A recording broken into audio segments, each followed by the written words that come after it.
안녕하세요. 시아버지의 광적인 집착 때문에 남편과 헤어진 30대 여성입니다. 제 나이 25살이 되던 해에 아버지가 돌아가셨고 2년 후 어머니도 돌아가셨습니다. 아버지가 폐암이셨는데 어머니께서 그런 아버지를 오랫동안 간병하셨거든요. 그나마 초반에는 집안 형편이 그렇게 나쁘지는 않아서 간병인도 쓰고 했었는데 치료다 뭐다 돈 들어갈 일이 많아지니까 나중엔 상황이 여의치가 않아서 결국엔 어머니께서 고생을 많이 하셨지요. 제가 돕는다고 돕긴 했으나 어머니가 하신 바에 비하면 세 발의 피에 불과했을 테고요. 아무튼 사정이 그렇다 보니 어머니께서는 정작 당신 스스로는 돌보지 못하셨던 모양입니다. 아버지가 돌아가시고 얼마 지나지 않아 어머니도 심상찮은 증세들을 보이셨거든요. 제 고집과 등살에 못 이겨 어머니께서 모처럼 건강검진을 받게 되셨는데 거기서 암 진단을 받게 될 줄은 저는 어머니 건강을 걱정하면서도 설마 암일 거라곤 상상도 못했기에 저나 어머니나 충격이 무척 컸지요. 어머니께서는 암 진단을 받고 정확히 9개월 만에 세상을 떠나셨습니다. 아버지 때와 달리 제대로 치료도 받지 못하셨어요. 그나마 하나 있던 집을 담보로 대출까지 끌어다 아버지 치료에 쏟아부었던 터라. 게다가 친정부모님은 두 분 다 보육원 출신이셨기에 도움을 요청할 만한 친척도 한 명 없었지요. 저 역시 외동딸이었기 때문에 많은 일들을 혼자 처리해야 했고 이래저래 참으로 서글픈 상황이었네요. 어머니 휴대폰에는 몇 안 되는 지인들의 연락처가 있었고 그분들만 모시고 간단히 장례를 치렀습니다. 마음을 제대로 추스릴 새도 없이 평소와 다름없이 출근을 했습니다. 어려서부터 소심하고 낯을 많이 가리던 저는 원래 주변 사람들한테 아쉬운 소리를 하는 데 있어 익숙하지 않았어요.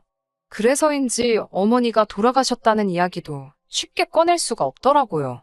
갑자기 자리를 왜 비웠었냐, 얼굴색은 왜 이렇게 안 좋냐는 동료의 걱정에도 그냥 몸이 안 좋아서 그렇다며 둘러대는 게 전부였달까요.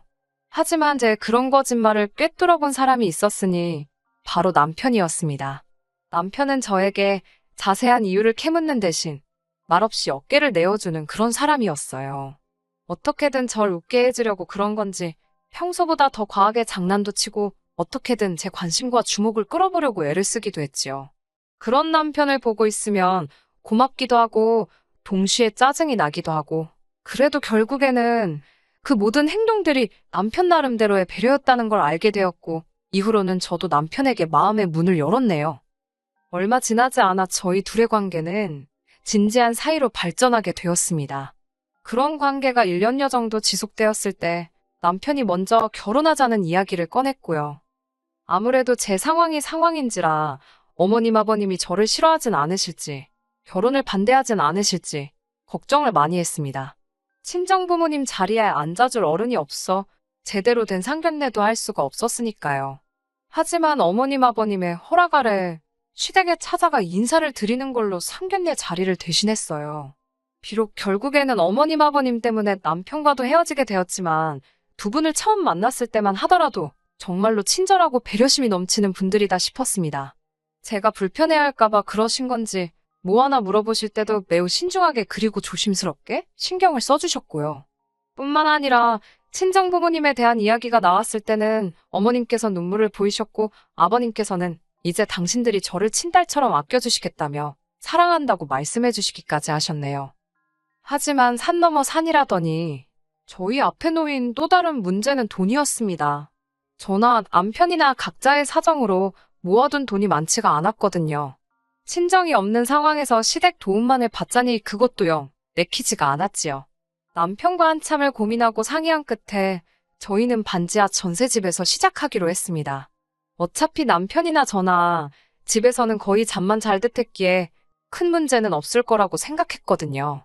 반지하에서 딱 2년만 버티자 그 2년 동안 열심히 돈만 모아서 나오자며 다짐을 했네요.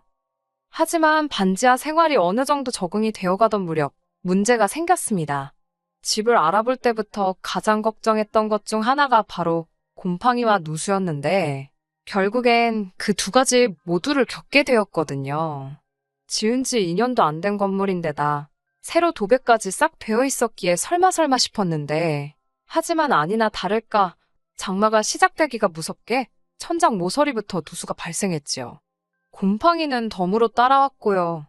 하지만 그게 끝이 아니었어요. 곰팡이 때문인지 남편의 상태가 급속도로 안 좋아졌거든요. 온몸에 벌건 두드러기가 올라온 데다 집에 있으면 정말 당장이라도 어떻게 되는 거 아닌가 싶을 정도로 심하게 기침을 해대더라니까요. 결국 보다 못한 제가 남편을 데리고 병원에 갔는데 무슨 이름도 길고 어려운 증후군 증세도 보이고 이대로 두었다간 폐렴에 걸릴 수도 있다는 무서운 이야기를 듣게 되었습니다. 이를 어쩌나 일단은 하루라도 빨리 반지하에서 나와야겠다는 생각뿐이었어요. 집주인에게 연락을 하니 처음엔 저희가 너무 과민 반응하는 거 아니냐며 책임을 피하더라고요. 하지만 자기 눈으로 남편 상태를 보더니 그제서야 먼저 미안하다며 계약을 물러주겠다 하대요. 대신 주변에다가 괜히 노순해 곰팡이네 그런 소리는 말아달랍니다. 아무래도 대학 가다 보니 소문에 꽤나 신경이 쓰였던 모양이에요. 아무튼 그리고 당연히 이 소식을 어머님 아버님께도 알렸습니다. 어머님께서는 무척 속상해 하시더니 기왕 이렇게 된 거 들어와 살라 하시더군요. 뭐하러 생고생을 사서 하냐며 살림 같은 거 시키지도 않을 거고 애라도 갖게 되면 당신이 다 도와줄 거라고. 같이 살면서 돈이나 바짝 벌어 나가라셨지요. 솔직히 이때만 하더라도 저는 어머님의 말씀에 꽤나 감동했어요. 물론 제가 바보는 아니었기에 막상 같이 살기 시작하면 결국엔 제가 살림을 하게 될 수도 있고 여러 가지 변수가 있을 거다, 힘든 일도 있을 거란 건 충분히 예상하고 있었고요. 그래도 어찌됐건 어머님께서 저희를 도와주고자 하신 말씀이라 생각하니 정말 감사했답니다. 하지만 시댁에 들어가 살기 시작한 직후부터 하루가 멀다 하고 스트레스 받는 날의 연속이었네요. 그 이유는 바로 아버님이셨고요. 다정다감한 줄만 알았던 아버님 때문에 제가 이토록 힘들어질 거라곤 상상도 못했네요. 아버님께선 아침부터 저녁까지 저희가 집에 있는 한 당신 눈에 보이는 곳에 있기를 바라셨어요. 솔직히 말하자면 비록 저희가 어쩔 수 없는 상황 때문에 합가를 하긴 했지만 저희는 여전히 신혼이었잖아요. 단지 잠자리를 이야기하는 것이 아니라 둘이서만 대화도 하고 싶고 둘이서만 쉬고 싶고 둘이서만 하고 싶고 해야 하는 것들이 많은데 둘 다 맞벌이를 하다 보니 결국 뭐가 됐건 간에 둘이 함께하는 시간은 퇴근 후가 전부였지요. 하지만 일단 저나 남편이 집에 도착하면 아버님께선 그렇게 저희를 거실로 불러내셨습니다. 거실에서 같이 TV 보자고. 왜 방에만 있냐고요. 문제는 그렇다고 해서 저희가 보고 싶은 것을 보는 것도 아닙니다. 아버님께서는 당신이 선호하시는 정치색을 보이는 채널만 하루 종일 주구장창 보셨어요.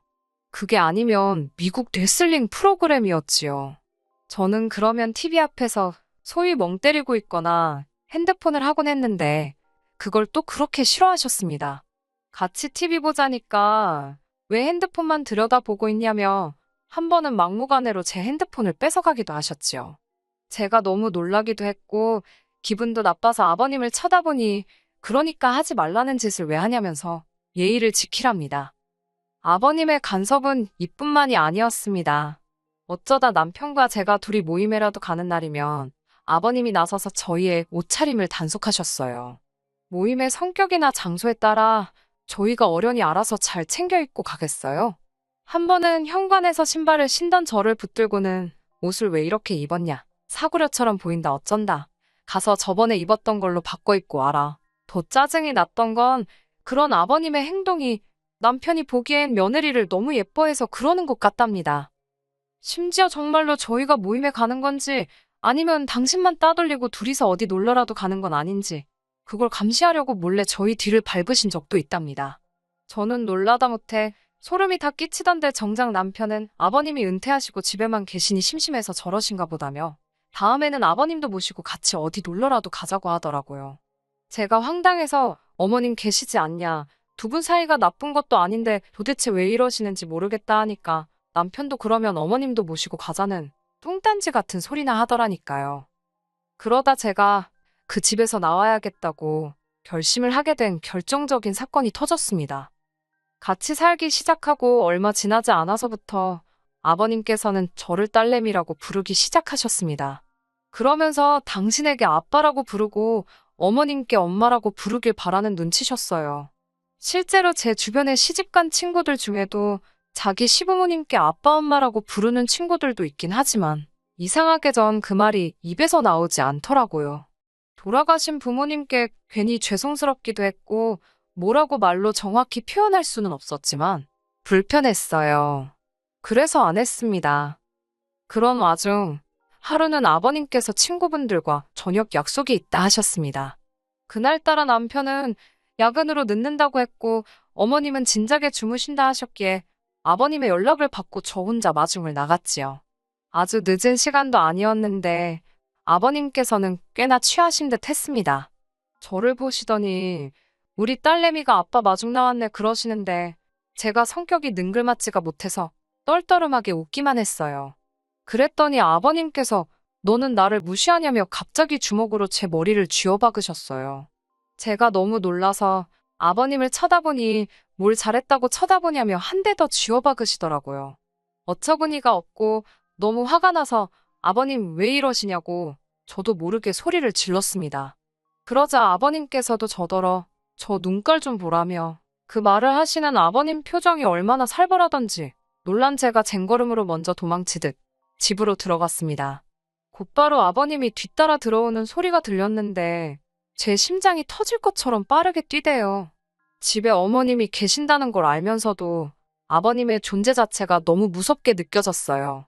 아버님과 간발의 차로 제가 먼저 방문을 잠그니 아버님께서 너 이리 좀 나와보라며 너는 아빠 알기를 우습게 아냐고 고래고래 소리를 지르셨습니다. 덜덜 떨리는 손으로 남편에게 전화를 거는 그때 아버님의 소란에 어머님이 잠에서 깨셨는지 어머님 목소리가 들렸어요. 어머님께서 이게 다 무슨 일이냐며 방문 너머로 저에게 물으셔서 아버님이 무서워 죽겠다 했습니다. 그러자 어머님이 아버님께 한 소리를 하시는 듯 했는데 뒤이어 어머님의 악하는 소리와 함께 쿵소리가 들렸습니다. 그리고는 바로 또 뭔가 던져지고 깨지고 아무래도 두 분이 싸우시는 것 같았지요. 남편에게 빨리 집에 오라고 아무래도 아버님이 어머님을 때리시는 것 같다 하니까 남편이 무슨 일 있었냐고 묻더라고요. 저는 그런 걸 설명할 시간이 어딨냐고 아버님이 무서워서 내가 방에 숨었더니 어머님이 아버님한테 나 대신 한마디 해주시려다 저렇게 된 것 같다고 했어요. 솔직히 당시의 기억이 아주 선명하지는 않아요. 그 정도로 충격이 컸기 때문이겠지요. 남편이 오려면 좋게 1시간은 걸릴 것 같았고 어머님의 상태가 걱정된 저는 결국 경찰을 불렀습니다. 한 20여 분 지났을 무렵 경찰이 왔고 제가 잽싸게 뛰어나가 현관을 열었어요. 언뜻 둘러본 집안은 말이 아니대요. 어이가 없었던 건 아버님은 그새 세상 모르고 소파에 널브러져 주무시고 계시더라니까요. 한편 경찰이 어머님과 저에게 괜찮냐 물었고 저는 어떻게 된 일인지 다 이야기하려고 했습니다. 하지만 어머님께서 저더러 조용히 하라는 듯 눈치를 주시더니 별일 아니라며 경찰을 돌려보내시대요. 경찰이 돌아가기가 무섭게 남편도 도착을 했습니다. 저는 어머님과 남편에게 아버님께서 내 머리를 2대나 때리셨다. 그리고는 갑자기 비속어를 쓰시며 나에게 겁을 줬다고 좀 전에 있었던 일을 자세히 털어놓았어요. 그런데 제 이야기를 다 들으신 어머님께선 전부 다 제 잘못이랍니다. 아버님께서 딸이 없어서 저랑 친해지고 싶어 하시는데 제가 안 받아주니까 속이 상해 그러시는 거라나요. 아니, 엄연히 며느리와 시아버지의 관계인데 왜 어거지로 부녀 사이 흉내를 내려 하시는 거냐. 나는 너무 불편하다 했습니다. 하지만 남편도 저더러 돌아가신 장인어른한테 미안해서 그러는 거냐며 너무 어렵게 생각하지 말고 마음의 문을 좀 열라대요. 다음날 아침이 되도록 저는 잠을 이룰 수가 없었습니다. 너무나 태어난 어머님의 반응도 충격적이었고 그런 어머님을 조금도 걱정하지 않는 듯한 남편의 태도에도 할 말이 없었어요. 무엇보다도 무조건 제가 잘못했다고 저를 나쁜 사람으로 몰아가는 게 어찌나 야속하던지 그렇게 복잡한 머릿속을 정리하려고 애쓰고 있는 와중에 어머님이 저더러 아버님 해장국을 좀 끓이라셨어요. 그리고 당부하시기를 아버님 일어나시면 무조건 죄송하다 하랍니다. 아침밥상이 다 차려지자 아버님께서 느릿느릿 안방에서 나오셨습니다. 아버님께서는 여전히 노여움이 다 풀어지지 않으셨는지 저를 없는 사람 취급하시더라고요. 그런데 잠깐이었지만 아버님이 저를 무시하시니까 그게 너무 편하고 좋더라고요. 하지만 그 기쁨도 잠시였어요. 아버님께서는 저더러 당신한테 할 말이 없냐입니다. 이번엔 어머님뿐만 아니라 남편까지 저에게 눈치를 주는데 솔직히 뭐라 할 말이 없었어요. 일단 어제 일에 대해선 확실히 사과를 받고 싶었고 아빠라는 소리는 죽었다 깨어나도 하기 싫었으니까요. 그렇다고 아버님과 어제 일에 대해서 시시비비를 가릴 수도 없었으니 차라리 입을 다물고 있는 게 낫겠다 싶었습니다. 그러자 아버님께서는 진짜 괘씸하다며 이렇게 고집이 센 줄 몰랐다 하시더니 식사하시던 밥수저로 제 머리를 또 때리시는 거예요. 정말 머리가 띵하고 눈물이 다 찔끔 나오더라니까요. 제가 정말 왜 이러시냐니까 내가 뭘 어쨌냐며 말 안 듣는 자식 부모가 한 대 때릴 수도 있지 그러시더니 또 들고 계시던 수저로 2대를 연달아 때리셨습니다. 그렇게 얼떨결에 3대를 맞고 나니까 기분 진짜 더럽더라고요. 아프고 그런 게 문제가 아니라 너무 수치스러웠습니다.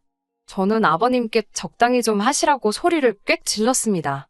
아버님이 무슨 자격으로 저를 때리시냐고 지금부터 제 털끝 하나라도 건드리시면 폭행으로 신고할 거라 했지요. 그러자 남편이란 사람이 한다는 소리가 저더러 적당히 좀 하랍니다. 왜 주는 사랑을 받지를 못하냐면서 다른 집 며느리들은 시부모한테 사랑받고 싶어 안달이라는데 저는 뭐가 그렇게 불만이냐고요. 제가 남편에게 이게 무슨 사랑이냐고 따졌습니다. 당신 뜻대로 안 되면 쥐어받고 수저로 때리고 이게 상식적으로 말이 되냐고요. 그러자 남편이 한다는 소리가 어른이 좀 그럴 수도 있는 거 아니냐는데 돌아가신 부모님 생각이 절실하더군요. 만약 한 분이라도 살아계셨다면 제가 이런 수모를 겪지는 않았을 거란 생각에 제가 벅차오르는 눈물을 삼키느라 아무 말도 안 하고 있으니 어머님 아버님 그리고 남편까지 죄다 제가 할 말이 없어서 그러는 줄 알았나 봅니다. 아버님께서 마지막이다 생각하고 한 번 더 저를 용서해 주시겠다며 아빠한테 와서 안겨보라는데 진짜 쌍욕을 해드리고 싶더라고요. 제가 됐다고 이 집은 쌍놈의 집구석이라 며느리랑 딸이랑 구분도 못하고 뻑하면 마누라고 며느리고 상관없이 손찌검이나 해대는가 보다고 상종을 못하겠다 했습니다. 남편에게도 그놈의 아파트 한번 살아보겠다고 혼인신고도 못해서 그렇게 서글프더니 지금은 다행이다 싶다고 써붙였어요. 그리고 다시 아버님께 마지막이다 생각하고 한 번 더 기회를 드리겠다고 제 머리 때리신 거 사과하시라 했습니다. 아버님께서는 저더러 이리 오라고 아주 머리털을 다 뽑아놓으시겠다며 오히려 역성을 내시더군요. 저는 그대로 대충 중요한 집만 챙겨 시댁에서 나왔습니다. 어머님께서 그러고 나가면 다시 못 들어온다고 하시길래 걱정 마시라 했어요. 남편도 그제서야 아버님이 억지 쓰시는 건 자기도 알지만 다 늙은 양반 괜히 기분 상하게 할 필요가 뭐 있냐고 적당히 맞춰드리면서 살잡니다. 그러다 어머님 아버님 2분 다 돌아가시면 이 재산 다 자기가 받을 거고 그러면 제 거나 마찬가지라나요. 자식 새끼라곤 지 하나뿐인데 그런 인간이 부모님 돌아가실 날만 기다리는 모양새라니. 면전에다 대고 네 부모도 참 딱하다고 한마디 해주고 이후로 칼같이 연락 끊었습니다. 하늘에 계신 부모님께서 이런 저를 보시면 자랑스러워하지는 않으시더라도 잘했다 한마디는 해주시겠지요? 이제는 아무렇지 않은 듯 사연을 적어보냅니다만 솔직히 지금 이 순간 부모님이 너무 보고 싶네요. 어쨌든 이제 다시 새로운 시작이다 생각하고 씩씩하게 살아보겠습니다. 끝까지 들어주셔서 감사합니다. 오늘의 사연은 여기까지입니다. 구독과 좋아요, 알람 설정 부탁드리고 더 좋은 사연으로 다시 찾아뵙겠습니다. 감사합니다.